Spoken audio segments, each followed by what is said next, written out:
Indian education system की सबसे बड़ी प्रॉब्लम क्या है पता है आपको? कि इंडियन एजुकेशन सिस्टम जो है क्वांटिटी आधारित तो है लेकिन क्वालिटी आधारित नहीं है। क्वांटिटी की मैं इसलिए बात करूँ कि भले बड़े बड़े आईआईटीज़ है, आईआईएम है, बड़े बड़े एमबीबीएस कॉलेज है, लेकिन और साथ ही साथ मोटे मोटे बुक्स भी स्टूडेंट को प्रोवाइड किया जाता है। लेकिन वही मैं क्वालिटी की अगर बात करूँ तो एक बच्चा जब पास आउट होता है तो उसके सामने सबसे बड़ी चुनौती क्या होती है कि उसे एक अच्छा जॉब चाहिए, उसे एक मनचाहा जॉब चाहिए, लेकिन वो स्किल्स की, वो प्रैक्टिकल नॉलेज की कमी और टेक्निकल नॉलेज की कमी होने के कारण उसे वो मनचाहा जॉब नहीं मिल पाता है। साथ ही साथ जो है इंडियन एजुकेशन सिस्टम में जो है डिग्री आधारित है। डिग्री आधारित मैं इसलिए बोल रही हूँ क्योंकि जिसकी वजह से बच्चों में रटने की प्रवृत्ति बढ़ती जाती है। उसमें बचपन से यही बोला जाता है कि अच्छे मार्क्स लाओ, अच्छे परसेंटेज लाओ, अच्छे डिग्रीज लाओ। समाज में, टीचर्स में, स्टूडेंट में, पेरेंट्स में ये ट्रेंड चलता रहता है कि आप अच्छे मार्क्स लाइए और अच्छे कॉलेज में एडमिशन लाइए और अच्छी डिग्रीज हासिल कीजिए। वही जो है मैं अगर बात करूँ स्टूडेंट की, तो स्टूडेंट भी रटने की प्रवृत्ति में ध्यान देने लगता है, जिसकी वजह से उसके अंदर जो है सोचने समझने की क्षमता जो है डेवलप नहीं हो पाती। उसके अंदर जो है इमेजिनेशन पावर और वो चीज़ों को डेली लाइफ से भी रिलेट नहीं कर पाता है। अगर मैं वही बात करूँ कि आप छठवीं से लेकर 8वीं तक का देख लीजिए सिलेबस, वो एकदम बेसिक्स होता है, लेकिन उस समय भी आप बच्चों में रटने की प्रवृत्ति डालेंगे तो आगे चल के वो क्या पढ़ाई करेगा, उसके अंदर क्या सोचने की, वो क्या रिलेट कर पाएगा उस टॉपिक को डेली लाइफ से, या फिर चीज़ों को कैसे रिलेट कर पाएगा। केंद्रीय शिक्षा मंत्रालय द्वारा जो है उच्च शिक्षण संस्थान पर एक अखिल भारतीय सर्वे किया गया, जिसमें all India survey of higher education, जिसमें जो है छात्र नामांकन की, जिसमें 2020 और 21 के आंकड़े जारी किए गए और उसकी तुलना जो है 19 और 20 के आंकड़ों से किया गया, तो पता चला कि जो छात्र नामांकन की दर है वो 7.8% बढ़ी है। मतलब आप ये बोल सकते हैं कि स्टूडेंट एडमिशन रेट जो है बढ़ता चला जा रहा है, चाहे वो लड़कियों का एडमिशन रेट हो या फिर लड़कों का एडमिशन रेट हो। लेकिन सबसे बड़ा क्वेश्चन मार्क ये है कि जब ये सारे बच्चे जो है पास आउट होते हैं तो क्या उन्हें वो टेक्निकल नॉलेज या वो स्किल्स या वो प्रैक्टिकल नॉलेज मिल पाता है जो आज की इंडियन इकोनॉमी को ज़रूरत है। क्योंकि आज की जो इंडियन इकोनॉमी है वो नॉलेज आधारित इंडियन इकोनॉमी है, जिसकी वजह से उसको जो है उन सारे स्टूडेंट में वो स्किल्स, वो प्रैक्टिकल नॉलेज चाहिए ताकि वो देश की अर्थव्यवस्था को आगे बढ़ा सके। जिसकी वजह से स्टूडेंट को जो है नाकामयाबी का सामना करना पड़ता है, उसके अंदर सेल्फ डाउट होने लगता है कि क्या मैं ये कर सकता हूँ या क्या मुझे अच्छा जॉब मिल पाएगा। जिसकी वजह से जो है बच्चों में या फिर देश में अनएम्प्लॉयमेंट रेट या फिर सुसाइडल रेट्स बढ़ते जाते हैं। क्या आप इसका दोष जो है किसको देंगे? आप इसका दोष खुद को देंगे या फिर पेरेंट्स को देंगे, टीचर्स को देंगे, कॉलेजेस को देंगे, या फिर आज की जो है इंडियन एजुकेशन सिस्टम को देंगे?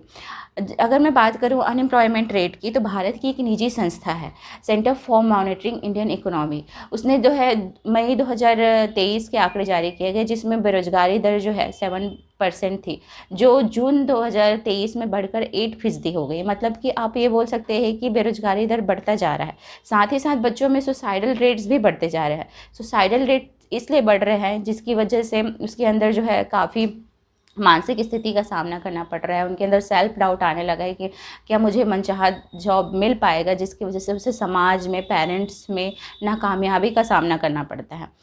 तो national crime record of bureau के हिसाब से जो कोटा जैसे सिटी है, राजस्थान में कोटा जैसे सिटी है जहाँ पे बड़े बड़े कोचिंग्स हैं, आईआईटी, जेईई या फिर नीट की तैयारी कराया जाता है, वहाँ पे स्टूडेंट रेट जो है स्टूडेंट रेट का सुसाइड रेट बढ़ता जा रहा है। साथ ही साथ स्टूडेंट में भी सुसाइडल रेट्स बढ़ते जा रहे हैं, ऐसा national crime record of bureau का कहना है। मैं अगर इंडियन एजुकेशन सिस्टम की बात करूँ तो इंडियन एजुकेशन सिस्टम में सबसे पहला आता है आपका प्री प्राइमरी, प्राइमरी, फिर एलकेजी, फिर यूकेजी, फिर उसके बाद जो है प्राथमिक में आता है आपके 1 से 8वीं तक के बच्चे, फिर माध्यमिक में आता है 8वीं, 9वीं और 10वीं के बच्चे, फिर उच्चतर कक्षा में आता है आपके 11वीं और 12वीं के बच्चे। तो मैं अगर बात करूँ 1 से 8वीं तक के बच्चे जिसमें प्राइमरी स्कूल्स को शामिल किया जाता है, तो उसमें जो है बच्चों में इस समय जो है ना बौद्धिक और मानसिक विकास काफ़ी तीव्र गति से होता रहता है। उसमें सोचने समझने की क्षमता जो है काफ़ी तीव्र गति से विकसित होती रहती है, जिसकी वजह से वो किसी भी चीज़ चीज़ को देखकर या फिर आपका कॉपी करके किसी भी चीज़ को जल्दी से कैच कर लेता है और उस चीज़ को जल्दी से सीखने की इच्छा भी रखता है। लेकिन स्कूल्स में इस चीज़ को नज़रअंदाज किया जाता है और उसकी एक्स्ट्रा करिकुलर एक्टिविटीज़ में ध्यान ना देके क्या किया जाता है कि उसकी रटने की प्रवृत्ति पे ध्यान दिया जाता है। उसे मोटे-मोटे बुक्स, मोटे-मोटे कॉपियाँ, साथ ही साथ भारी-भारी बस्ते जो पीठ में लाद दिया जाता है और होमवर्क, ट्यूशन्स और साथ ही साथ जो है आप अच्छे परसेंटेज लाओ, अच्छे मार्क्स लाओ, ये सब चीज़ों पे ध्यान दिया जाता है। अगर एक्स्ट्रा करिकुलर एक्टिविटीज़ पे ध्यान भी दिया जाता है तो ये बच्चों का जो है सिर्फ हॉबीज़ बनकर रह जाता है, उनका जो ये कैरियर ऑप्शन नहीं बन पाता है। अगर मैं सबसे बड़ा एग्जांपल अगर देना चाहूँ तो सचिन तेंदुलकर जी का देना चाहूँगी।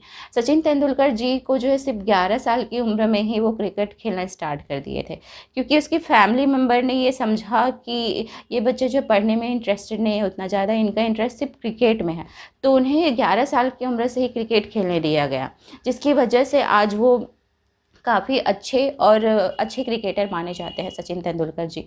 और साथ ही साथ थ्री इडियट का वो डायलॉग भी काफ़ी अच्छा है कि अगर लता मंगेशकर को बोला जाए कि तुम फास्ट बॉलर बन जाओ या फिर सचिन तेंदुलकर जी को बोला जाए कि तुम सिंगर बन जाओ, तो सोचो आज वो कहाँ होते। तो मैं ये बोलना चाहूँगी कि जो बच्चों की एक्स्ट्रा करिकुलर एक्टिविटी है उस पर ज़्यादा फोकस किया जाना चाहिए। नो प्रॉब्लम कि आप जो है बच्चे को आप पढ़ाई भी कराइए, अच्छे परसेंटेज लाने के लिए भी फोकस कीजिए, साथ ही साथ उनकी इंटरेस्ट को भी देखिए, उन्हें क्या अच्छा लगता है, उन्हें क्या करियर में क्या अच्छा लगेगा करने में, उन्हें किस चीज़ में मज़ा आएगा। फिर मैं अगर बात करूँ private schools plus government school की, तो प्राइवेट स्कूल्स में बच्चे के हर एक्टिविटीज़ पे फोकस किया जाता है। उसकी छोटी-छोटी बातों या फिर उनके बोलने के, रहने के, ड्रेसिंग सेंस के, पढ़ाई के, लिखावट, हर चीज़ में उसका फोकस किया जाता है। लेकिन वही मैं गवर्नमेंट स्कूल्स की बात करूँ, तो गवर्नमेंट स्कूल में टीचर्स आते हैं, पढ़ाते हैं, ब्लैक बोर्ड में लिखाते हैं, बस ख़त्म और चले जाते हैं। उसके बाद उनको बच्चे से कोई मतलब नहीं। वहीं जो है प्राइवेट स्कूल्स में पेरेंट्स मीटिंग बुलाया जाता है, प्रॉपर्ली उनका टेस्ट लिया जाता है, लेकिन गवर्नमेंट स्कूल में ऐसा कुछ नहीं होता है, जिसकी वजह से आप प्राइवेट और गवर्नमेंट स्कूल्स के बच्चों को कंपेयर करेंगे तो आप दोनों बच्चों को खड़ा कर दीजिए, एक प्राइवेट स्कूल के बच्चे और एक गवर्नमेंट स्कूल के बच्चे, तो आपको डिफरेंस समझ में आ जाएगा। फिर आता है हमारा शहर के बच्चे, फिर गांव के बच्चे। शहर के बच्चे में क्या होता है कि उनके अंदर जो है सोचने की क्षमता काफ़ी अधिक होती है, मतलब वो शहर माहौल में ऐसे ढलते हैं तो उनके अंदर जो है थोड़ी वो वो उनके अंदर तीव्र गति से वो चीज़ सोचने की क्षमता विकसित होती है। वहीं गाँव के बच्चे में उतना पेरेंट्स भी ध्यान नहीं देते हैं, तो उनके अंदर जो है वो डेवलप नहीं हो पाता है। फिर उसके बाद मैं बात करूँ हिंदी और इंग्लिश का तो चर्चा काफ़ी पुराना है। हिंदी और इंग्लिश स्टूडेंट में देखो, हिंदी वाले बच्चे जो है आज जो है, अगर मैं बात करूँ तो इंग्लिश मीडियम की तुलना में काफ़ी नीचे माना जाता है और ये बोला जाता है कि जो इंग्लिश फराटेदार इंग्लिश बोलता है वो काफ़ी इंटेलिजेंट है। लेकिन मैं ये बोलना चाहूँगी ये सिर्फ लैंग्वेज का फ़र्क है।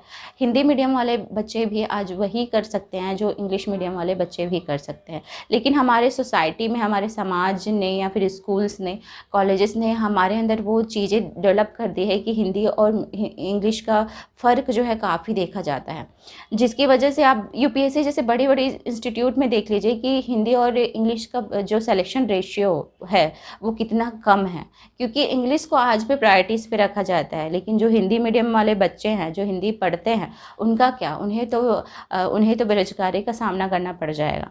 फिर मैं अगर बात करूँ तो आउटडोर एक्टिविटीज़, आजकल के बच्चे में ना कि वो लोग स्क्रीन, जो मोबाइल स्क्रीन है, टीवी पे काफ़ी वक्त बिताने लगे हैं। मैं ये सिर्फ बच्चों को नहीं बोल रही हूँ, ये पेरेंट्स में भी देखा गया है, जिसकी वजह से बच्चों की आउटडोर एक्टिविटीज़ कम हो गई है।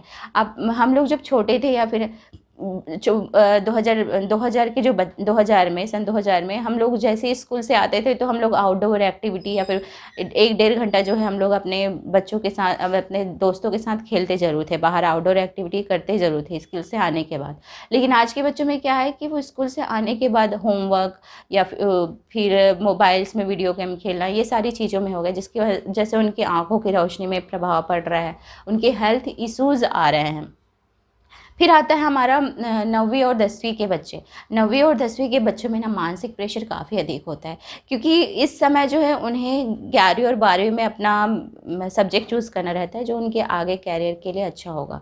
तो इस समय जो है 9वीं और 10वीं के बच्चों में ना काफ़ी मानसिक प्रेशर रहता है जिसकी वजह से वो सिर्फ पढ़ाई पे फोकस करते हैं, अपने इंटरेस्ट या अपने हॉबीज़ पे फोकस नहीं कर पाते, या फिर वो ये नहीं सोच पाते, या फिर ये सोचने नहीं दिया जाता है हमारे पेरेंट्स या स्कूल्स या फिर सोसाइटी कि तुम्हें आगे बढ़कर क्या करना है। आप इंजीनियर और डॉक्टर्स के सिवा भी और अदर्स बहुत सारे ऑप्शंस हैं जो हम लोग कर सकते हैं, लेकिन जो बच्चा मैथ्स लेगा वो सिर्फ इंजीनियर बनेगा, जो बच्चा बायो लेगा वो सिर्फ डॉक्टर बनेगा। सिर्फ यही ट्रेंड चलता आ रहा है आज के एजुकेशन सिस्टम में। अदर ऑप्शंस की बात ही नहीं की जाती, क्योंकि आजकल जो बहुत सारे ऑप्शंस मौजूद है जो हर फील्ड में आगे बढ़ सकता है। फिर आता है हमारे 11वीं और 12वीं में तो अब भाई आप लोग सिर्फ पढ़ाई पढ़ाई पढ़ाई, उसके बाद कोई अदर एक्टिविटीज़ नहीं। कोई शादी में भी तक नहीं जाता, या फिर कोई घूमने नहीं जा रहा है, कोई कहीं किसी अपने दोस्त से नहीं मिल रहा है। तो इस समय क्या होता है कि आपको पढ़ाई के साथ साथ IIT plus JEE, IIT JEE और नीट का भी तैयारी करना होता है, जिसकी वजह से उसे दुगना मेहनत करना पड़ता है, जिसकी वजह से उनके अंदर मानसिक प्रेशर काफ़ी होता है। इसी के बाद जो है आफ्टर 12th के बाद सुसाइडल रेट्स भी काफ़ी बढ़ते हैं बच्चों में। तो क्योंकि 11वीं और 12वीं में ऐसा होता है कि ना 12वीं में आपको अच्छे परसेंट लाने पे ही अच्छे कॉलेज में एडमिशन मिलेगा, साथ ही साथ जो है IIT जेई और नीट जैसे तैयारी करने में बच्चे जो है 1-2 साल ड्रॉप भी कर लेते हैं। लेकिन ये बात जो है पेरेंट्स को समझ में नहीं आता है। पेरेंट्स को लगता है कि नहीं, हमारा बेटा सिर्फ IIT इंजीनियरिंग करेगा और उसके जो बायो वाला है वो डॉक्टर करेगा। लेकिन आजकल बेरोज़गारी दर भी इतनी बढ़ती जा रही है। मैं ये बोलना चाहूँगी कि स्किल्स जो है ना, वो स्किल्स प्रोवाइड नहीं की जाती, या फिर वो बताया नहीं जाता कि हमें आज की इंडियन इकोनॉमी में क्या ज़रूरत है, हमें क्या करना चाहिए। हमें जो है प्रैक्टिकल नॉलेज या फिर वो स्किल्स डेवलप करने चाहिए। 11th-12th में भी वो स्किल्स डेवलप करनी चाहिए जो हमें कॉलेजेस में काम आए। अगर हमें 11th और 12th में ही बता दिया जाए कि हमें जो है हमारी इंडियन इकोनॉमी आज इतनी तेज़ी से ग्रो कर रही है और ये टेक्निकल चीज़ें जो है हमें ज़रूरत है आने वाले फ्यूचर्स में, तो बच्चे जो है इस चीज़ में फ़ोकस करेंगे। फिर कॉलेज के बाद तो ऐसा होता है कि आपको अगर मनचाहा जॉब नहीं मिल पाता है तो कई लोग मूव कर जाते हैं गवर्नमेंट सेक्टर की ओर, और गवर्नमेंट सेक्टर में अब वैसे भी इतना कंपटीशन है जिसकी वजह से जो है बच्चे में कंपटीशन की दर अधिक होने की वजह से वो 1-2-3 साल 4 साल 5 साल तक तैयारी करते रहते हैं। लेकिन फिर उसके अंदर वो सेल्फ कॉन्फिडेंस की कमी आ जाती है, सेल्फ डाउट आने लगता है, क्या मुझे अच्छा जॉब मिल पाएगा या फिर मैं अच्छा कर पाऊँगा इन फ्यूचर में। तो जिसकी वजह से फिर वो छोटी-मोटी नौकरियाँ ही करने लगता है। अगर वो उसे गवर्नमेंट जॉब मिल गया तब तो सही, अगर गवर्नमेंट जॉब नहीं मिलता है फिर क्या? वो इस चीज़ में परेशान हो जाता है।